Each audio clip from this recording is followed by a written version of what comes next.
Ngayong nagsimula na ang countdown para sa 2019 Southeast Asia Games na idaraos sa Pilipinas, kabilang sa mga naghahanda ang ating mga pambatong atleta. Mula sa Clark, Pampanga, nakatutok live si Chino Trinidad. Chino.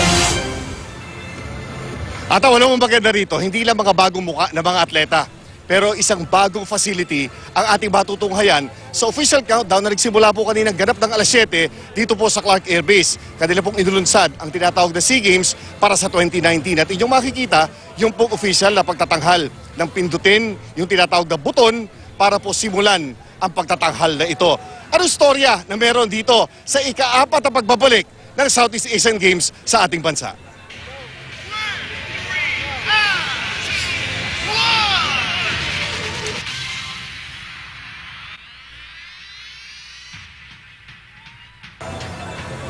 Ito po yung kanina tinitignan natin, no? Nung nandiyan po ang mga officials ng siyempre galing sa Malacanang at ang ating top 2 sports officials doon sa paglulunsad ng napakagandang logo na yan ng Southeast Asian Games.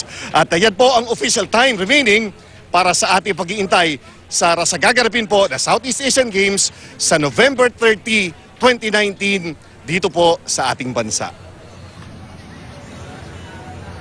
Sa ika-4 na pagsasagawa ng Southeast Asian Games dito sa Pilipinas ay isang main hub ang sasalubong sa 10 bansa na sasali sa 56 na sports.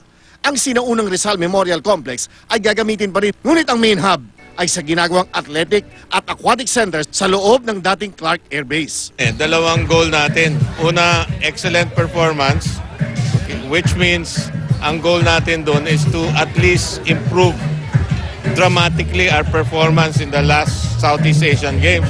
So what we're looking at is to be able to improve it all the way to at least the top 3. Sa tradisyonal na SEA Games countdown ay pinakita na rin ang 2019 SEA Games logo na noong una ay umani ng batikos dahil sa mga tila ba ay kakulangan ng imahinasyon para maging simbolo ng isang sagradong palaro na ginaganap sa bahaging ito ng Asya. Huwag mo isipin yung pressure, huwag mo isipin yung problema, isipin mo yung opportunity, Dad. Kasi minsan lang ito pwede mangyari sa atin, di ba? At biyaya ito ng Panginoon para bigay sa atin, para magawang paraan, para iangat yung bansa. Sa ganda ng ipinagawang mga pasilidad, ang sunod na tanong ay ano ang kahandaan ng ating mga pambansang atleta na pantayan ang overall championships na nakamit ng Pilipinas noong 2005. Sa mga atletang Pilipino, eto na nandito na tayo. 1 year to go.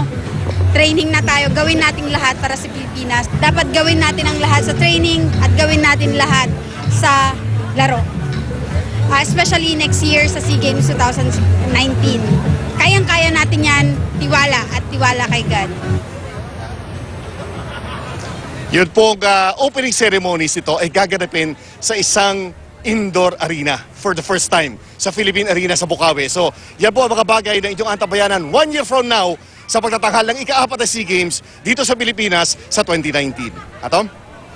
Maraming salamat, Chino Trinidad.